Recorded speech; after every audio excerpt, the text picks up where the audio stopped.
তোমাদের সময়টা কিন্তু অন্য ছিল।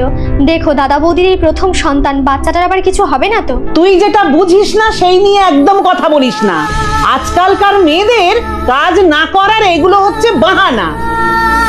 মায়ের সব কি বলছে? আমি কাজ করার ভয়ে নাটক করছি। চুপ করে আছো কেন, কিছু বলো। মায়ের মুখের ওপরে কি বলি বলো তো? তুমি সাবধানে থেকো, আমি আসছি। মা আমি বেরোচ্ছি। একবার আমার কাছে আয় তো বাবা। বলো। শোন বাবা, তোকে একটা চুপি চুপি কথা বলি। বৌমাত্র এই 8 মাস চলছে, তুই কাল অফিস থেকে ছুটি নিয়ে ওকে বাপের বাড়ি রেখে দিয়ে আয়, তাহলে আমাদের ডেলিভারির সব খরচা বেঁচে যাবে।